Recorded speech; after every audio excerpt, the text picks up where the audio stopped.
ladies and gentlemen, and welcome to Faces and Heels, your podcast for professional wrestling here on the KB Radio Network. I am your host, Kevin Reed, and night 2 of WrestleMania XL is in the books, which means WrestleMania weekend is over and done with, and we begin a new era in WWE.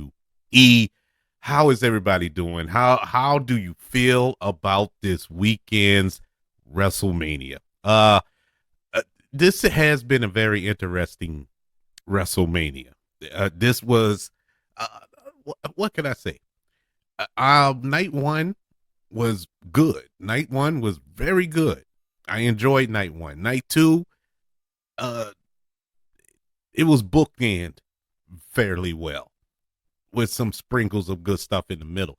I was not over amused with night 2, but night 2 had night 2 had probably the greatest main event in WrestleMania history. Can I go that far? I don't know. WrestleMania 17 was kind of epic, but it's up there with that. Is up there with Stone Cold turning heel at WrestleMania X7. I think that was in Houston. I was at that WrestleMania. It was something to behold. But this was epic, and we'll get to that awesome main event. But before that, we had 5 other matches. Well, technically 6, I guess you can say, and we'll touch in on that sneaky 6 match that nobody expected. But night 2, we had a singles match for the World Heavyweight Championship to open up the show, and it was between our champion Seth freaking Rollins defending that championship against Drew McIntyre. And this was the match that I was very, very interested in after last night, after night 1 of WrestleMania, because Seth was just in this grueling tag team match, him and Cody going up against the Bloodline. All right, how will he fare against Drew McIntyre, who on your best day is going to give you the beating of a lifetime? So if you banged up, it's not going to look too good for you. And sure enough, that was the case. Now, this match had a special guest at commentary, CM Punk, who is wrapped up in this little storyline with Drew McIntyre and Seth Rollins, but more Drew McIntyre than anything, being as though Drew McIntyre is the one who, quote unquote, injured CM Punk at the Royal Rumble. And it has been kind of a back and forth with them on Raw. Drew McIntyre just unleashing on CM Punk on social media for the past couple of months. It's been epic.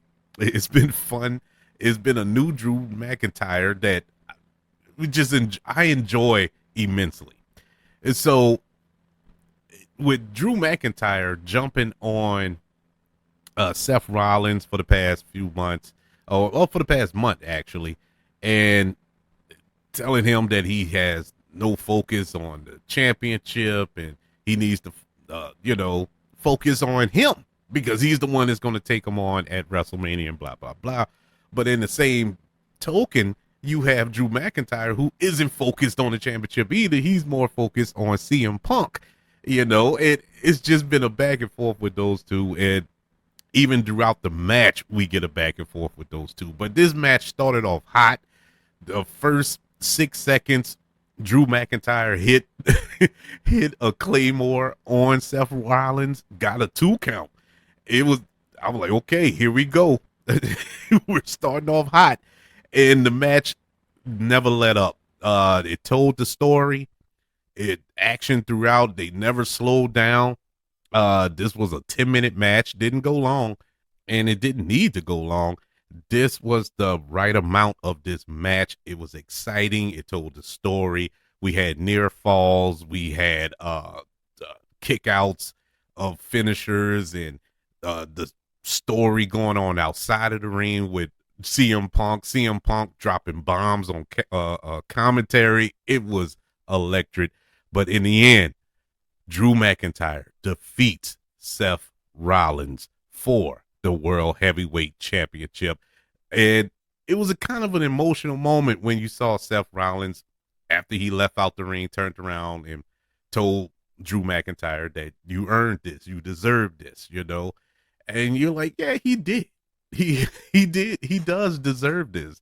Drew McIntyre uh had his moment, but it was in an empty arena, not even arena. It was in a performance center during COVID, in the COVID mania that was just embarrassing. It was embarrassing, but I mean, they had to do it, I guess. But overall, it was a nice moment. But Drew McIntyre just couldn't resist. He confronts CM Punk on the desk, um, talking trash to him and whatnot. And CM Punk takes off his arm brace, which I predicted. I figured that he was letting on that he was quote unquote hurt. And he attacked Drew McIntyre, beat him down, and all of a sudden Damian Priest music hits, which was another prediction that I had. I figured that Damian Priest, because he has to get off of that briefcase soon, because you only have a year, and we're coming around to Money in the Bank in the next month or so, isn't it? Isn't it May or June? I forgot, but I know it's coming up soon. And so he had to come up off that briefcase. And, and sure enough, he cashed in on Drew McIntyre and wins. And the celebration on top of the ramp with the rest of Judgment Day was awesome.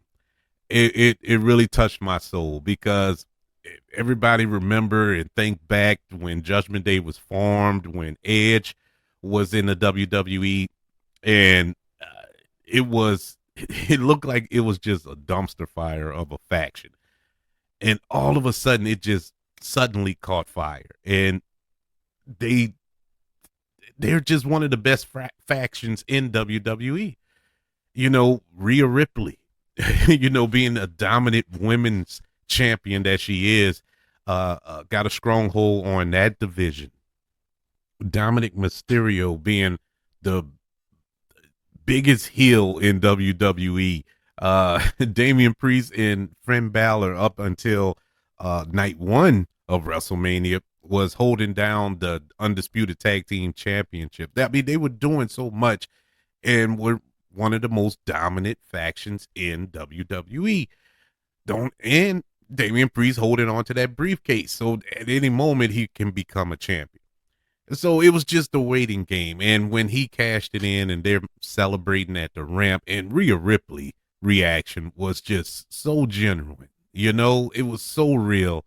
It really sent chills up my spine. You know, I'm like, man, they are so happy for him. And Finn Balor, just so happy. They were so, I mean, this is real. This wasn't storyline, scripted or whatever. This was real excitement for Damian Priest, and I'm excited too. I'm a fan. I've been a fan of his since NXT. Never expected him to get to this height of championship level, I guess I could say, or try to say, but he do deserve it, and it's awesome that he has arrived. And so the Drew McIntyre Seth Rollins portion of all this, that match gets 3 3/4 stars out of 5. I really enjoyed that match. It was great storytelling and action throughout the match. I'm not gonna grade the cash in. The cash in was the cash in, but it was cool. It was a cool cash in. That's what Money in the Bank is for. Yeah, it was used properly, and best moment possible, man. WrestleMania, the best possible moment you can cash in. I feel sorry for Drew McIntyre, but you know, I'm more than certain this is not over. We move on to the match of the entire weekend that I was I had zero interest in. And after watching it, I still feel the same way. It was the 6-man tag team Philadelphia street fight between the Pride, which consists of Bobby Lashley and the Street Profits, versus the Final Testament, which consists of Karrion Kross and the Altars of Pain. This was horrible. This was the worst match in possibly WrestleMania history. And yes, I am thinking of the bra and panty matches from the Attitude Era. I'm thinking, those horrible matches there. They had what was it, mud wrestling matches and all this. Those were better than this. This was horrible. And I feel so bad for everybody involved here. Because everybody involved, all 6 participants, are talented individuals. And they deserve better. But this match was horrible. You had a special guest referee here with Bubba Ray Dudley. Smart move. We're in Philadelphia, home of ECW. Had a Dudley boy there. Was hoping that Devon Dudley would come in as well to kind of spice things up and save it, but it didn't happen. Instead, we got Snoop Dogg on commentary for reasons.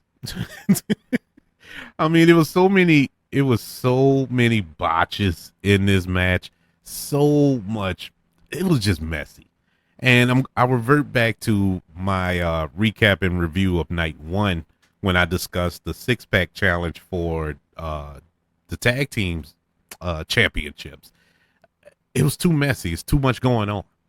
And same thing here. It's too messy. It's too much going on. There was a portion of this match where the Pride were gaining up on Karrion Kross, and I'm sitting there for like 5 minutes wondering, where is his squad? Where's the Altars of Pain? What is going? Just went this drug on. They tried to set up a table. As soon as Karrion Kross laid on the table, it broke. Okay, they had to redo that. It was just a mess of a match and was not worth my attention, your attention, or anybody else's who was watching or in attendance at this event. The Pride coming out victorious over the Final Testament and a 6-man tag team Philadelphia street fight gets 1 3/4 stars. Yeah, it was horrible. It was so boring. It was so boring to watch. When it was over, and they knew it was boring because it was the shortest match of the night. They cut it short. It was that bad. It was that bad. It didn't need to take place. It did not need to take place at WrestleMania. They could have did this anywhere else and I wouldn't have cared. But the fact that it was in WrestleMania makes it horrible. All right, we move over to our singles match between LA Knight and AJ Styles. A grudge match, if you will, a brawl, if you will. This was a good setup to this match, a match that on any other day I wouldn't care. This was like a SmackDown beef, but these 2 performers went out there and showed that they deserved to be on the card at WrestleMania. This was a really good match. They moved. And these 2 wrestlers are 40 plus years old. I think AJ Styles is my age. I think he's 45, 46. Can't tell, but he's up there. LA Knight is, I think, 41 or 42 years old. These are old men by wrestling standards, so for them to get in the ring and put on a show, put on a clinic from beginning to end, the match never slowed down. It was a fight throughout. It very interesting, really kept me interested the entire match. They told a story, had great action, some good spots throughout, but in the end, LA Knight comes out victorious over AJ Styles. I really enjoyed this match. I didn't think I was, but I did. and I'm happy that they put it on the card. This match gets 3 stars. Really good match. Really good match. I thought it was, very impressive, man. I guess I'm ranking it on the scale of shock value because I wasn't expecting much out of this match, and I really, really enjoyed it. Yeah, good job from LA Knight and AJ Styles. The one thing about AJ Styles that kind of upset me is the fact that AJ Styles is not, he doesn't have a real good WrestleMania record. his WrestleMania record is kind of poo poo. But it's AJ Styles. He's over. He's done it all. I mean, what more can you ask from him? But he really did put on a really good performance as well as L.A. Knight. Yeah.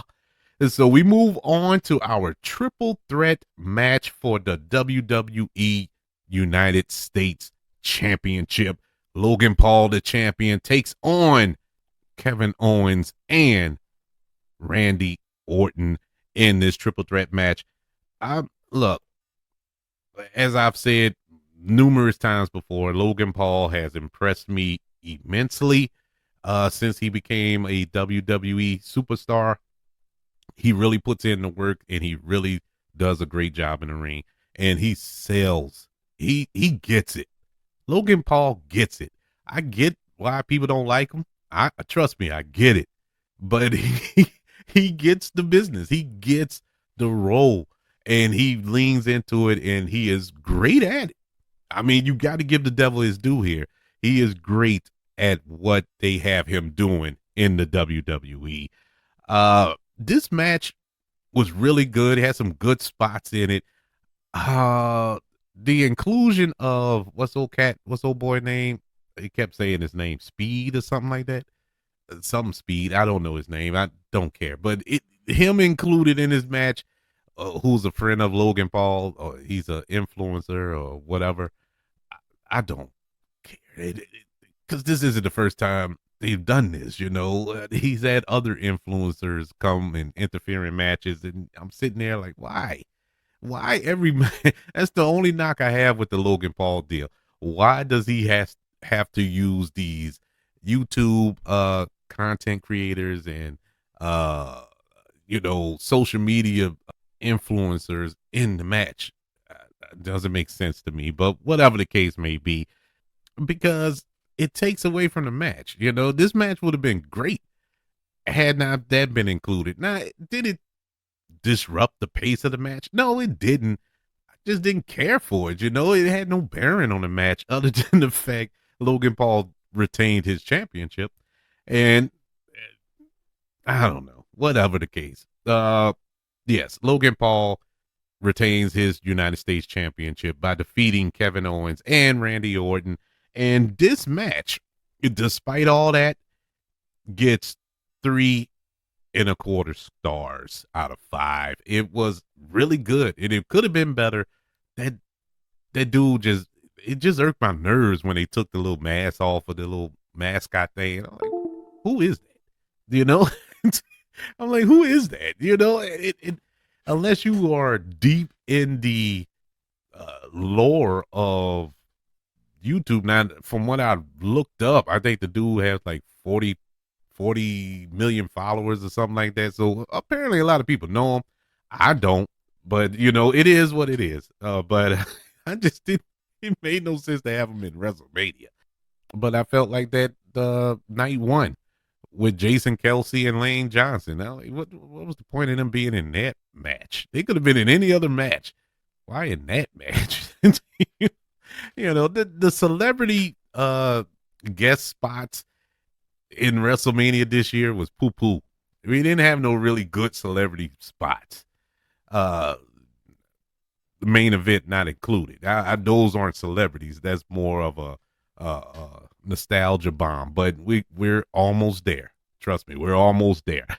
Our next match was for the WWE Women's Championship, where Io Sky to put her championship on the line against Bayley, the two who were former members of Damage Control. Well, Io Sky is still a member of Damage Control, but Bailey, being the former leader of Damage Control, taking on her apprentice, I guess you could say, in this match.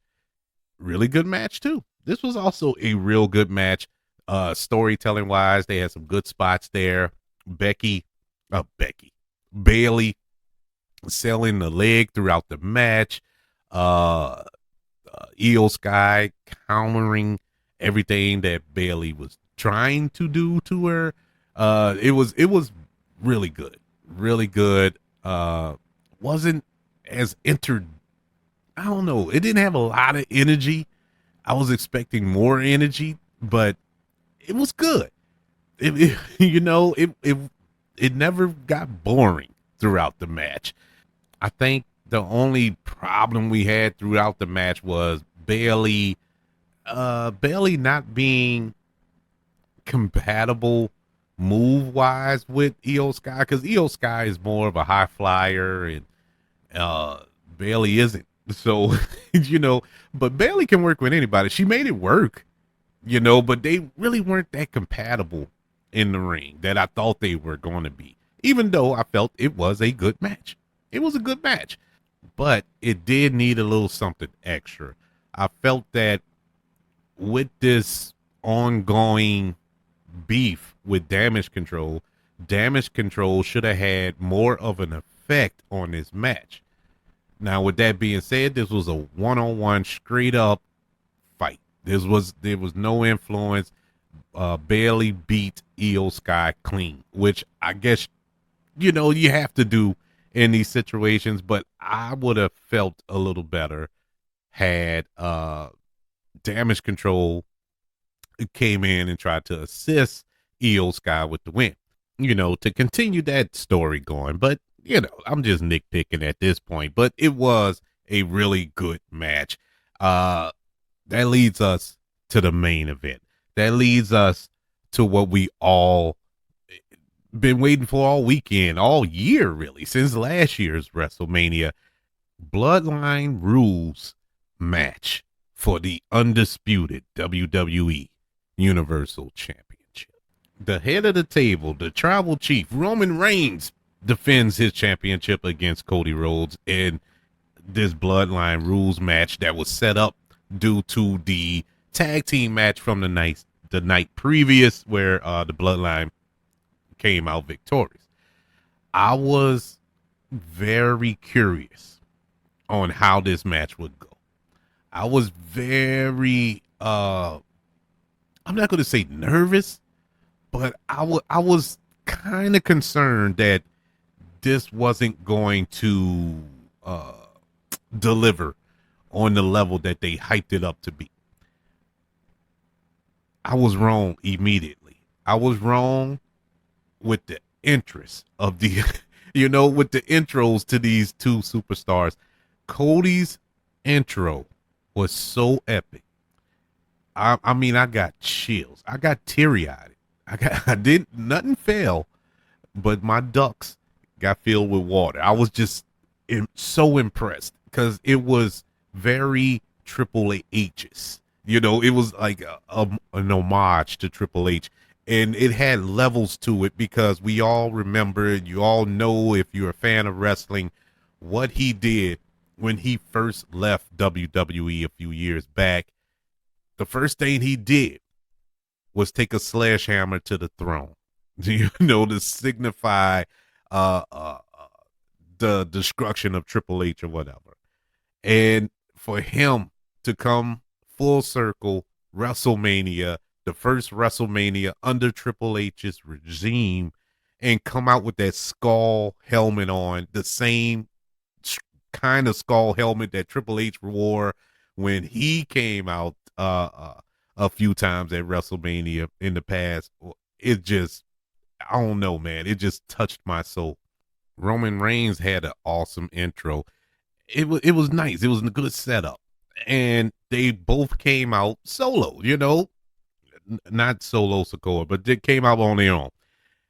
And I'm like, okay, where's the bloodline? I thought this was Bloodline Rules, whatever. What's the point? But once again, this match started off hot and it stayed hot. This match lasted 33 minutes. And the first 20 or 15, let's be fair, about the first 15 were just one on one, Roman and Cody going at it, spilling outside of the ring, going through tables, setting up tables, Roman putting the table back under the ring, finishes, kicking out of finishes, near falls, nice spots throughout, perfect selling, perfect storytelling. They could have stopped it right there, and this would have been a 5-star match. But that wasn't enough. That wasn't enough. We get the first interference. It came in waves, and that's what I appreciated. We get our first interference with Jimmy. Jimmy Uso comes in, super kicks Cody when he's about to deliver the crossroads. We get a near fall out of that. All of a sudden, Jey Uso music hits, and he goes and they attack each other on top of the ramp. Jey Uso spears Jimmy off of the ramp through the tables. Oh my God. I'm like, okay, this is getting crazy now. All right, we go back to the ring. Cody and Roman are going at it yet again. Cody is getting the upper hand. Solo shows up. Solo delivers the spike, drags Roman on top of Cody. We get a 2 count. Solo gets Cody again, stands him up. Roman spears him, and Solo spikes him at the same time. Roman covers. We get a 2 count again. I'm like, oh my God, this is killing me. This is so stressful. And so Solo's about to do something else again. All of a sudden, John Cena's music hits. John Cena comes back, and this was set up months ago with John Cena taking on Solo Sikoa at one of those premium live events. I don't remember which one it was, but Solo did Solo beat him? I think Solo beat him, and this was set up from there. And you're like, okay, so Cena is able to get the upper hand on Solo. He even went as far as to give the AA to to Roman. Then he goes outside of the ring, gives the AA to Solo through the table. And you're like, oh my God, this is getting crazy. And then the Rock music shows up. It starts to play. The Rock comes out. Oh man. And this is a throwback to their epic showdowns in the 2 WrestleManias back to back. When that was in 2005, 2006. I don't know. I can't even remember, but it was a while back. The last time The Rock wrestled, in fact. And so that was a nice touch. The Rock hits the rock bottom on him, takes out Cena. All of a sudden, the Shield music hits, and you like, wait, is Jon Moxley back? I mean, it's as crazy as things are going on. Look, all bets are off at this moment. You know, if Seth and John Cena or John Cena or Jon Moxley, or what WWE fans know as Dean Ambrose, comes back, it wouldn't have shocked me. But it was just Seth. But that was a waste of time because he only lasted 3 seconds when he entered the ring with the chair and he got Superman punched for his troubles. So that was that. So The Rock is about to whip Cody Rhodes yet again with the muscle belt, and we hear the gong. And oh my God, man, the lights went out, the lights came back on, and it's The Undertaker. And he choke slams The Rock. The lights go out again, the lights come back on. The Rock and The Undertaker are gone. They're gone. And then we get Cody and Roman yet again. Cody gets the upper hand, hits 3 crossroads, and 1, 2, 3, and the new. undisputed WWE Universal Champion Cody Rhodes. Oh my God. It is Samantha Irvin. God bless her. She couldn't even get it out. She was overcome with emotion. Michael Cole was overcome with emotion. We had baby faces coming out of the back, lifting up Cody on their shoulders. Cody got to hand the championship belt to his mom, something he promised he would do. I forgot to mention Brandy was there. She was at the entrance and she came back at the end in the ring with him. It was just epic. It was finishing the story. And I can honestly say this was the greatest main event in WrestleMania history. I honestly cannot pick one. I like I said, I would say Stone Cold turning heel, but that was more of shock value type thing. It for that reason. But as far as a satisfying story, a satisfying end to a story, this was the greatest. This was the greatest. I nothing compares to this.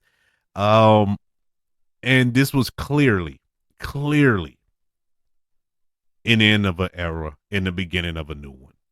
Uh, Bringing out The Rock, bringing out Cena, bringing out Undertaker, bringing the bloodline story to an end. All of that signified the end of an era, and we began anew. And look, I'm getting choked up thinking about it. I'll tell you, I love this is why I love professional wrestling.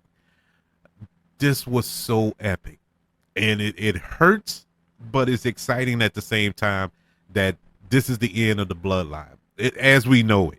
Now, it may continue on in some form or fashion, but as far as this storyline that has been going on for the better part of 3 years is over. We're moving on. We have a new champion. We have a new boss in charge. Everything is changing, and it's exciting and scary at the same time. But whenever there is change, there's always a level of fear, and so I'm excited to see what's next. The Bloodline Rules match for the undisputed WWE Universal Championship, where we crowned a new champion in Cody Rhodes, gets, are you prepared for this? 5 out of 5 stars. This was a perfect match. I know there's going to be some detractors that feel that it was too much shenanigans at the end with all of the interference and people coming out and all this here. Look, I get it, and you have a valid point. But I love the story. I love this story. And there was no other way for this to happen but this way. When you sit back and think about it, it's really no other way this could have happened. Cody couldn't have won last year in the way that match was. He couldn't have won. It wouldn't have felt genuine. This feels good. This feels like Cody earned it. He earned it. He went through everything to get it. And that's why I love it in this manner. Yes, 5 out of 5 stars for this main event of WrestleMania. WrestleMania as a whole, it was good. This was a really good WrestleMania. Was it great? No. No, it wasn't great, but I will say this is one of the better WrestleManias in the past, I don't know, 5, 6 years. This was a really good show. Both nights, even the matches that were lackluster, take them, put them to the side. The good outweighs the bad. It was really entertaining. I enjoyed sitting down both nights and enjoying WrestleMania. Now what's to come? What's the new stories?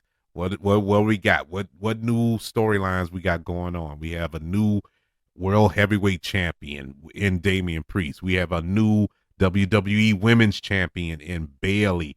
We have new tag team champions. We have who else is new? We have a new intercontinental champion in Sami Zayn. We have a lot of new going on. We have new factions that have formed. With the big three, with Bianca Belair and Jade Cargill and Naomi.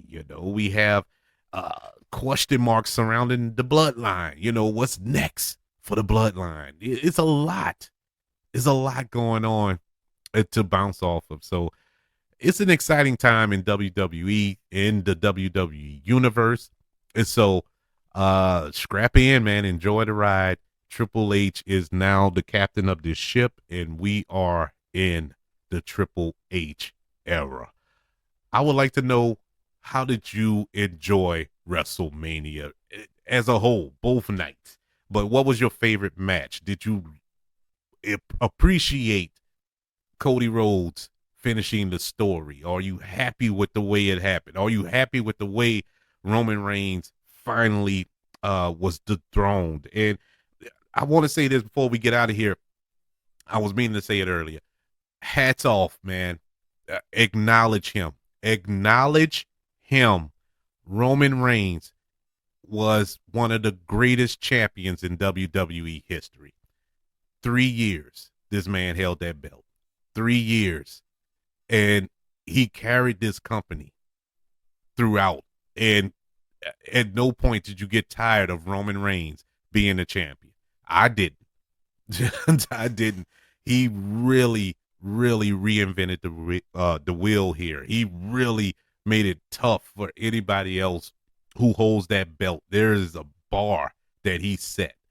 And God bless whoever else, Cody or whoever else who's going to hold that mantle going forward. But Roman Reigns deserves our acknowledgement. He deserves our love, and he deserves his flowers. Kudos to him, man. God bless him. But I would love to know your thoughts on WrestleMania. Email the show, kbradiopodcast@gmail.com. You can also look up the show on all social media platforms. Just search for the KB Radio Network.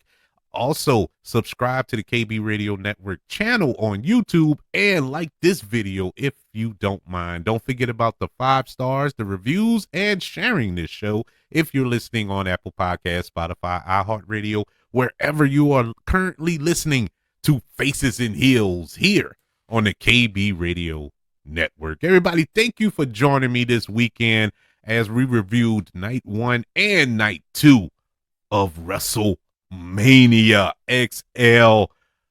Oh man, now I can finally get some rest and go to work. Gotta go back to work on Monday. But this was an exciting weekend. I loved every minute of it. Everybody be good. Can't wait to speak to you on the next go around for the next premium live event that I have no idea what it is right now, but whatever it is, it is. I think it's Backlash, ain't it? It's normally Blacklash. But I'll speak to y'all then. Enjoy the rest of your day, your evening, your month, your week, whatever. Peace out.